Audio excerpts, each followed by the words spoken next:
Welcome everybody. My name is Lon Helton. I'm the incoming chairman of the board of the Corvette Museum Foundation, and we appreciate your being here. The neat thing that you hear all the time when you come to these events is you come for the car and you come back and you stay for the people. And that is so true with both all of you guys who come here to the events that the museum has, and also for the board. So to introduce you to these folks who represent you and try to make the experience here as great as they can and work with the staff, the great NCM staff, I'd like to introduce you to the board of directors. And Buzz, we'll start with you. All right. Sorry I'm the only one in a chair, but sciatica's got me a little bit. Buzz Marston, Western States Corvette Council representative, now representing California and Arizona. Hey gang, I'm Dave Tapman. I'm just a horse farmer from Bowling Green, Kentucky. Wes Wong, and I'm the token minority.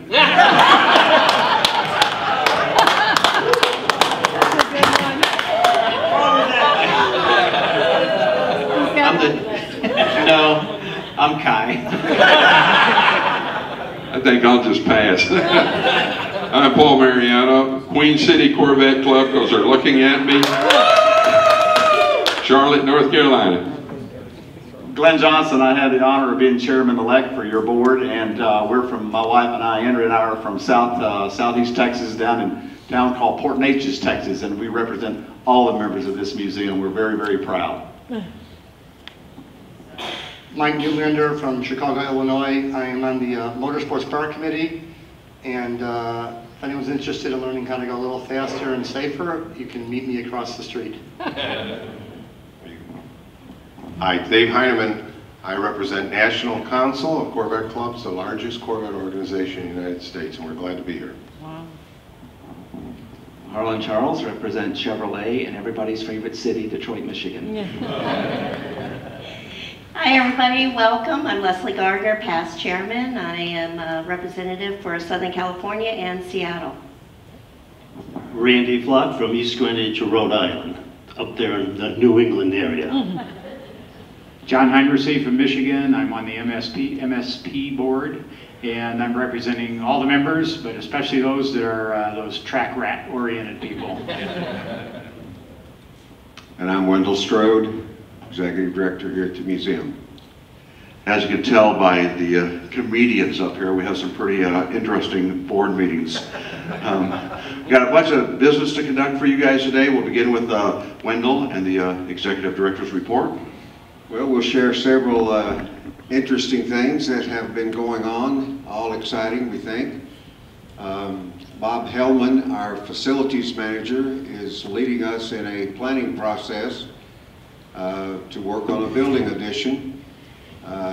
It'll include some additional office space, and it'll include a lot of exhibit space.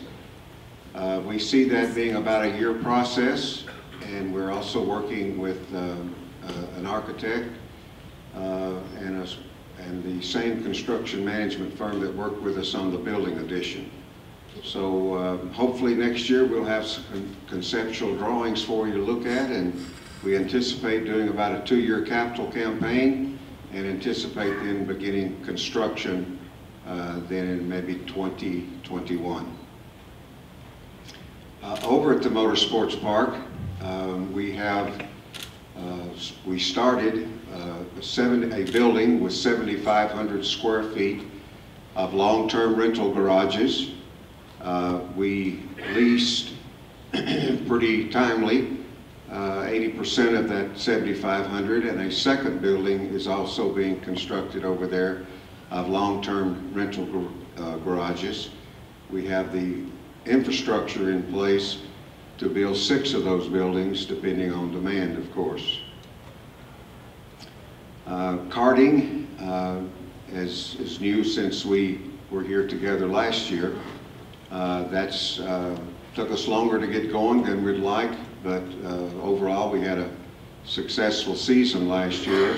We have decided to purchase 6 junior carts and a 2-seater cart so we can kind of be more family friendly at the karting track.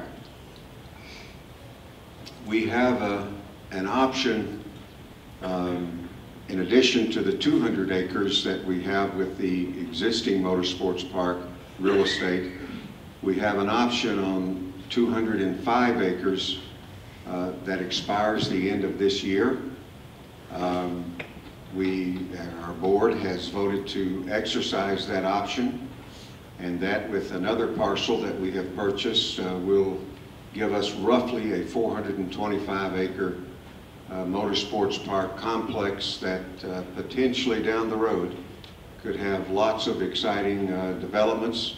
I think it'd be safe to say we anticipate an outside developer with some professional outside developer being involved and maybe partnering in some capacity as that develops and move forwards. As you turn into the motorsports park and as you go under I-65 maybe, and then as you turn into motorsports park, we have a 10.58 acre motorsports business park that we're calling it. Our board approved working with the local Chamber of Commerce and the local Economic Development Authority, and for them to build a 30,170 square foot building that they would handle the marketing and the lease, collect the rents, and then we'd do some sharing into the rental then once it gets above about 67% rental.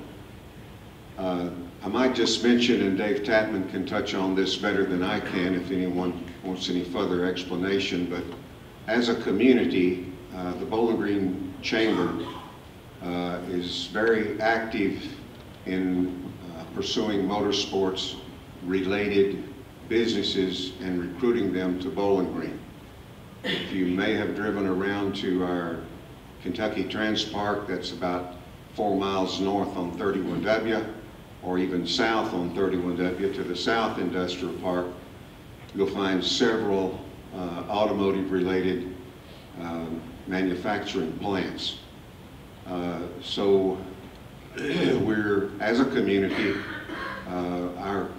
we're looking to make that an emphasis as far as economic development. Our current executive director or president and CEO of the chamber, his name is Ron Bunch. Ron's experience includes being involved with the community around Danville, Virginia. I think it's Danville, Virginia.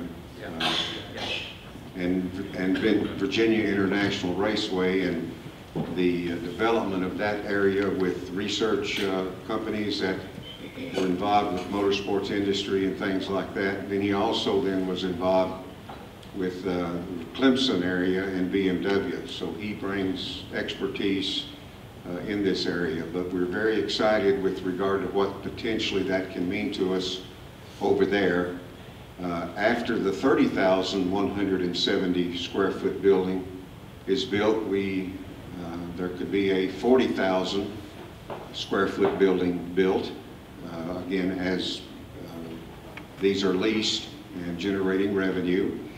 After the 40,000, there could be a 10,000 square foot building built and leased to bring in industries and businesses that complement the operations of the motorsports park. And then that still leaves us space to build several aluminiums right up kind of against the track. And we think that's going to be a major push, a major step in continuing the growth that we've experienced at the motorsports park. I'll share with you that we're moving forward with planning for the 25th anniversary. That includes the 6th National Corvette Caravan. There will be a caravan captains meeting this Saturday. Work continues to be finalized on the different caravans. I'm sure additional details will be finalized this Saturday at that meeting. Internally, we have set up 7 different committees to work on the 25th anniversary, including getting the parking and getting cars off the interstate, all different aspects of the 25th anniversary celebration. Karen Renfro and Bryce Burklow, our events department staff, they plan to go live with registration after Labor Day 2018 for the 25th anniversary event. And then last, I'll share with you that yesterday we have our newest lifetime member, and he is 5 years old. Yeah, yeah. Awesome. So keep that in mind for maybe gifts for grandchildren or children or great-grandchildren, whatever it might be. Mr. Chairman? All right, thanks, Wendell. That's pretty cool. You know, one of the reasons this place works so well is because of the great staff, many of whom, like Wendell, have been here more than 20 years. That's not the case with this next guy I'm going to introduce you to. It's our curator, Derek Moore, if you want to come down. Derek has only been here about a year, but man, you can really feel the impact that he's had here in a very short time. If you just witnessed the exhibit in the main exhibit hall up there about the history of the Kentucky motor industry, if you will, just an amazing job. Derek? Thank you, Lon. So the board just asked me to come out today and talk a little bit about what's happening with collections and exhibits here at the museum. So I just want to give you a kind of a brief rundown on a few of the things we're trying to do with the collections and exhibits here at the museum. Obviously, we are continuing to try to rotate exhibits here at the museum. So every time you guys come in and want to visit the museum, we try to make it so you see something, at least 1 or 2 cars that are different here every time you're here. And trying to bring in some very significant Corvettes for everyone to see, that owners allow them to be shared with the membership here and our visitors. So right now you might have walked through the museum already while you're here and noticed 1958 serial number 2 is here, which is the oldest surviving 58. Number 1 was crushed by General Motors. 1965 serial number 1 here, the very first pilot car for 65 is here. And up in the turntable is the number 3 chassis that was turned into a cutaway. Ed Foss has graciously loaned that to us to have on display here at the museum. So really trying to bring those cars in for everyone here to see those and really, see what GM was up to with Corvette throughout all the years. Coming up, the exhibit hall that Lon just mentioned, Kentucky 225 is in. We're getting ready to change that out. That's only through May. The next exhibit will be entitled Chevrolet Racing, Louis to Le Mans. And it's going to be a look at some of the most significant moments in Chevy racing's history, all the way back to Louis Chevrolet himself. We're bringing in the famed 1910 Buick Bug that Louis Chevrolet drove back and Bob Berman drove back in the early 1900s. And some other significant cars from their history. We just got confirmation today that a couple of the Corvette race cars that won Le Mans will be here. So that'll be fantastic. And then the big news, we are planning to renovate and really redo 2 of the galleries in the museum during this year. The performance area is going to get kind of a facelift coming up, and we have some preliminary renderings on that. We're working on that kind of as we speak and getting ready to go in there and freshen that up, give it a new look, and really kind of enhance the look of that area. And then you probably all saw, I think it was in the spring giving letter, if I recall correctly, the renderings for the Gateway exhibit right out here. We have new renderings for that. We've actually been working with some of the design team at GM, Chevrolet Corvette, to help us do some cool design work in there, and that will be happening later in the fall, early winter, when we kind of slow down with visitors to the museum. So those are 2 big things happening there. On the collections end of things, we are right now I'm working on a list of cars, basically a wish list of cars that we're going to be looking for the collection. And I'm working with Katie from marketing. We're going to get those up online on the donate your car section to kind of get a call out there of what we're looking for the collection. And obviously with that, we're continuously working to develop the collection, bring in those new stories. I told the board this yesterday, I'm proud to say, and I think the board is kind of excited to hear this, we'll have our first non-Corvette donation this year.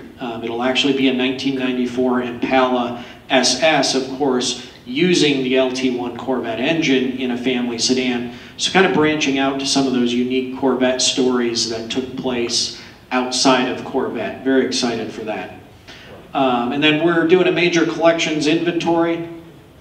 We've identified about 825 artifacts in the collection that we're starting to go through and really process and catalog for our database so we can get that more accessible to our membership in an online situation, things like that. We're really trying to ramp up being able to see the collections. Hopefully everyone's maybe caught one of the episodes of More Mondays, you know, some of the behind the scenes of the collections. We're really trying to get them out to the public. And the big news that I get to bring you today is that the board was gracious yesterday, and they have approved the building of about approximately a 12,000 square foot warehouse that will be solely dedicated to collection storage here at the museum for the vehicles and the artifacts we house here at the museum. Yes.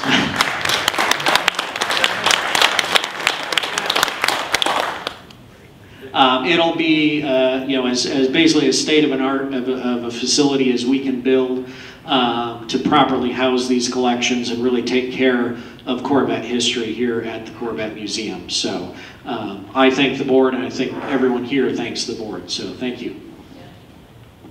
Thanks, Derek. I'll tell you, with all that he's accomplished in just a year, we're really excited about the future with Derek on board.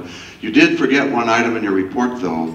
You did promise us that very soon, in that exhibit upstairs, you'll be getting rid of that Toyota. We're holding you to that. Up next is somebody who has been with the museum a long time. She's the Chief Financial Officer and has been here a long time despite the many, many questions about numbers from this board. Please welcome Christy Thomas with your financial report. Thank you, Ron. Yesterday, our accounting firm presented the report and audited financial statements for 2017 to our board. And I was going to share with you a few of the highlights of 2017 for the museum. Our attendance was 228,744 people came through the museum last year. That is actually a slight increase over last year. The last several years, actually since 2014 when we had our big event back there, our attendance has increased ever so slightly this last year, but it still was up. Some of the top revenue sources for the museum, we had right about $4 million in sales for our Corvette store, admissions $1.7 million, bricks and membership sales about $1.1 million, and raffle tickets about $4.7 million. Gifts and donations a little over $1 million. So we had total revenue of just over $17 million. Total expenses were right at $14.7 million, leaving a bottom line of about $2.4 million, and that's the museum only side. And the Motorsports Park had 60,840 people come to visit, to participate or spectate or watch or take a ride or something at the park. Major revenue sources for the Motorsports Park, $387,000 in sponsorship revenue, a little over $900,000 in track rental and driving programs, HPDEs, Corvette experiences and those type things, for a total revenue of about $1.8 million. Total expenses, $1,723,000, so that leaves a bottom line of about $121,000 profit. But that's before we recognize the intercompany lease, an expense to the Motorsports Park, and revenue to the museum, the two entities between each other. The museum provides the space and the lease of the facility over there. And then also the museum provides administrative services in various ways to the Motorsports Park. So after that expense, that leaves a 1.7 million negative on the for-profit entity. But 2.6 million net total for the entities once you eliminate all of that. So pretty good year for the museum and Motorsports Park also. And of course, generating that net bottom line allows us to do the exciting things that we just talked about here, and collection, storage, and all those kind of things. So thank you all for all your support.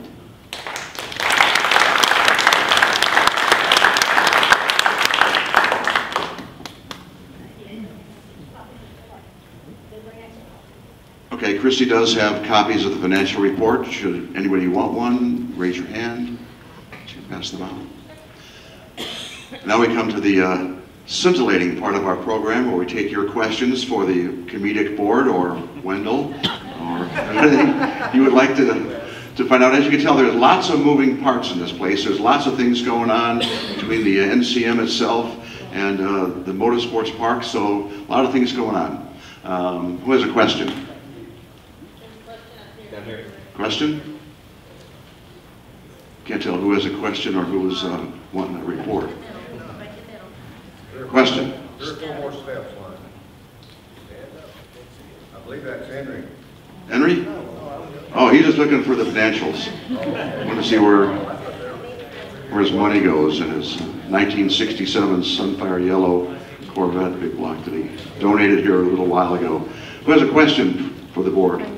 Question on this side?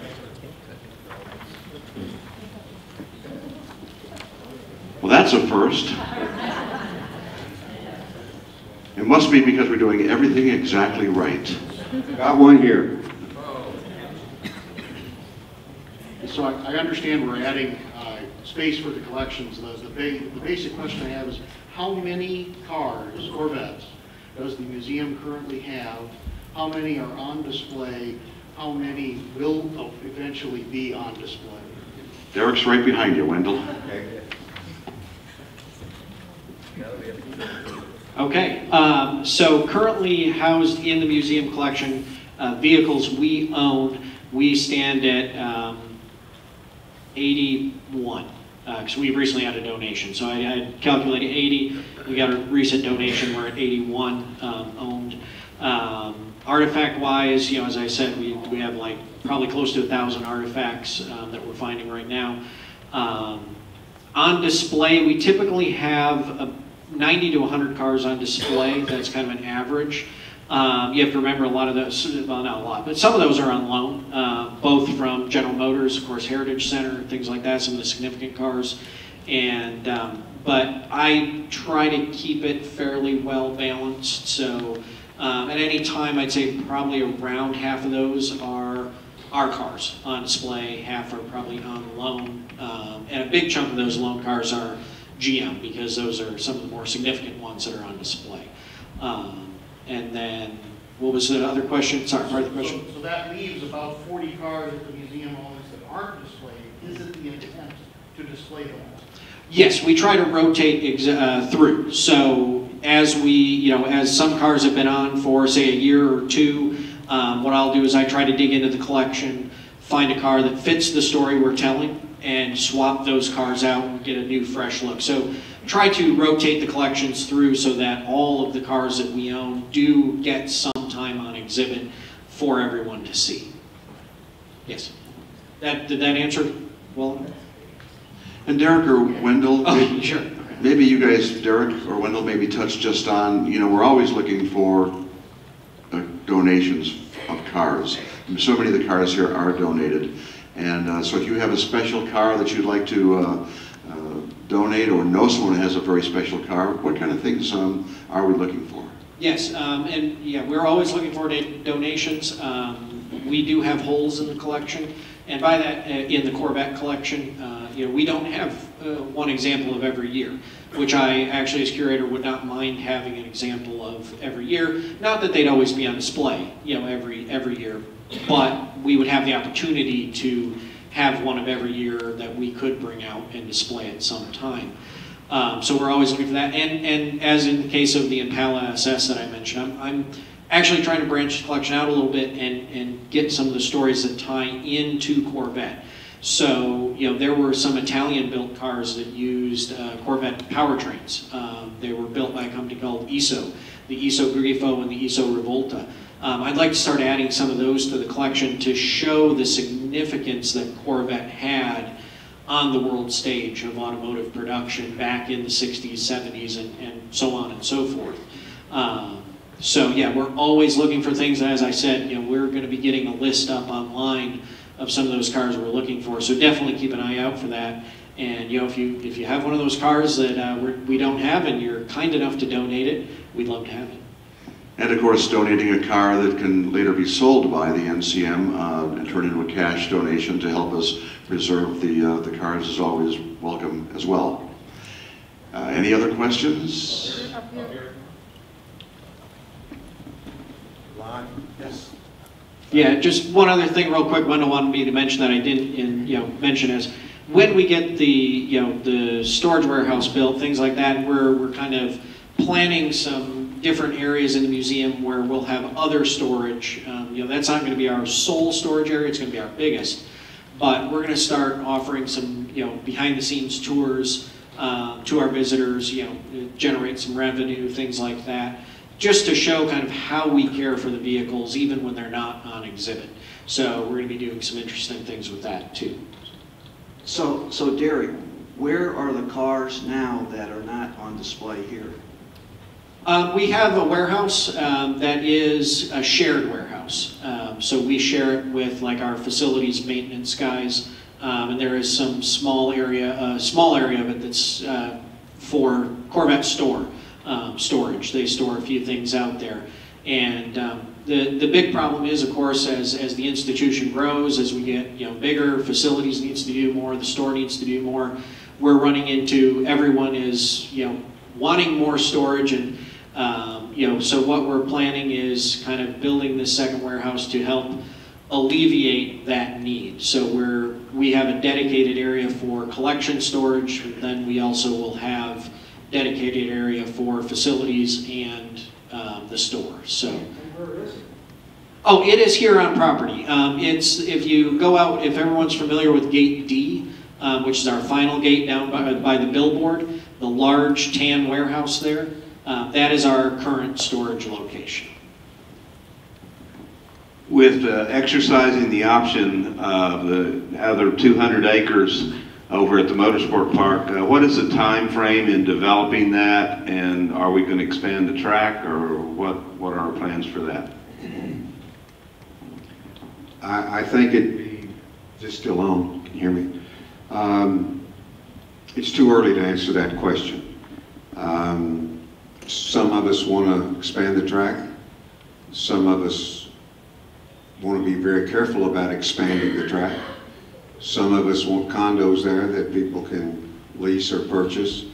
Some of us want different things there. So until we have more of a master plan, I think it's too early to say what might happen over there with regard to expanding the track. But Wendell, you should explain the option and why we're exercising it now.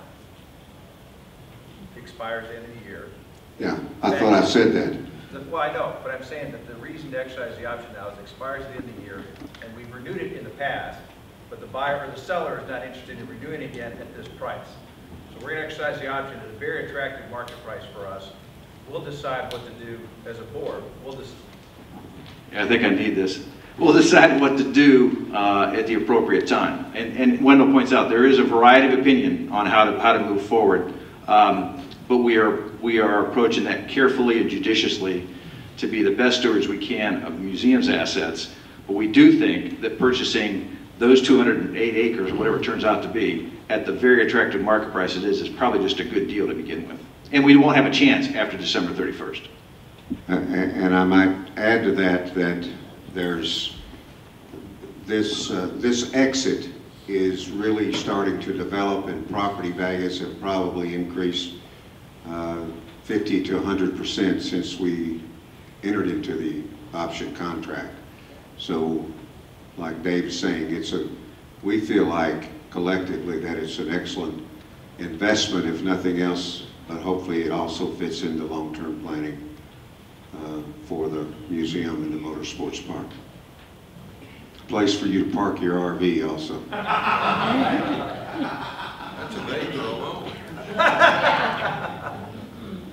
Thank you, Wendell.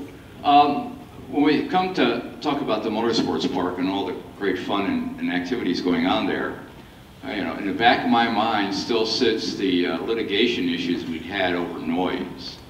Has that, to turn a phrase, quieted down any? Clever, very clever. Shh.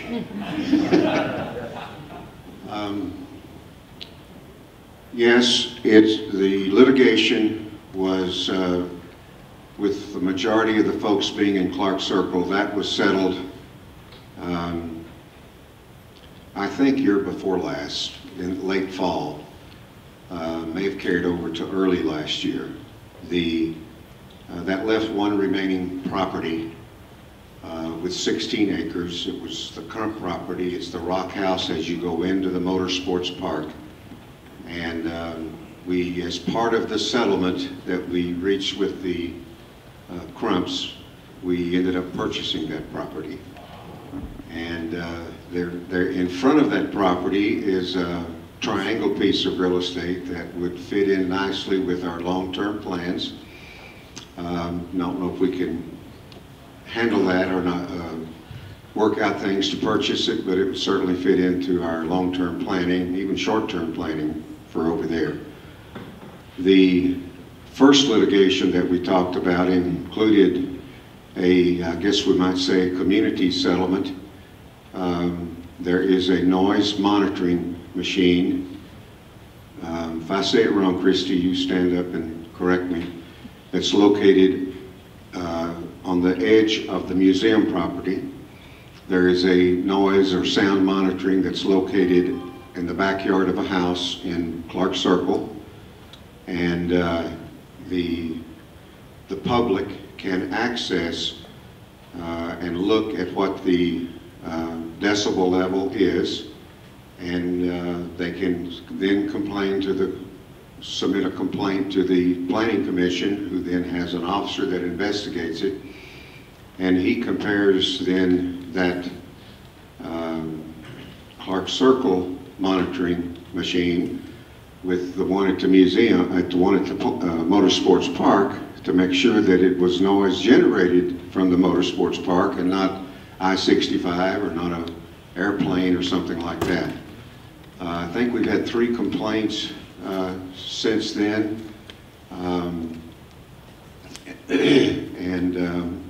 For the most part, we're doing a very good job with that. But to be honest with all of us, there's time, the normal wind blows kind of away from Clark Circle a little bit. But there's times when it blows directly toward them at 15, 25, 30 miles an hour, and cold day, no leaves on the tree. We've had a challenge or two. But we think all that's behind us now. We continue to try to be a good neighbor and feel good about it.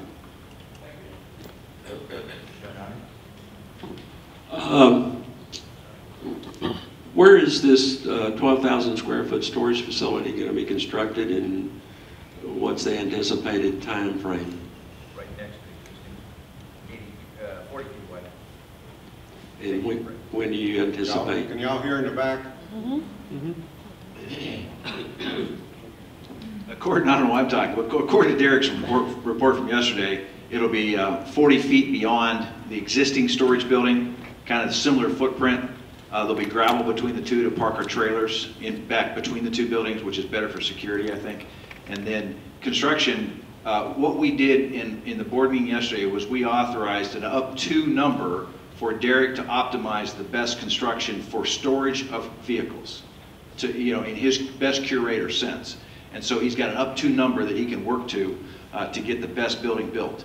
There's some debate about steel construction versus post and beam construction, but what's the best plan for car preservation? Answer. So do you have an anticipated time frame? Actually, interesting. I'm glad you followed up. Sorry, Johnny. The contractor with whom we've been working on design While there's huge demand on construction around Bowling Green, you don't have to go too far in this town to see a lot of construction going on. This contractor's ready to start now for us. So once we decide what it is, we're kind of at go. And the style of the building will not be very complex to build, so it shouldn't be a long construction period. It's not like an addition to the museum. Anybody else? I might point out too, Johnny, to your earlier concerns, you've been, I looked at you when we talked about the storage building because you've been a champion for that for a long time, but it will be a full HVAC unit to maintain temperatures. It's not going to be controlled atmosphere, but it will be maintaining temperature. We're not aging bourbon here. Much as we'd like to. Yeah, concrete floor. Final call. All right, if there are no further questions, just a reminder that we are all ears, whether it be the staff or the board. We're all here over the next couple of days. I think tomorrow we're wearing blue shirts, and then on Saturday it's white shirts. So if you have some feedback, something you want to say, something you want to ask, something that comes to mind, please don't hesitate. We'd love to hear what's on your mind. And again, thank you for your support, and thank you for being here.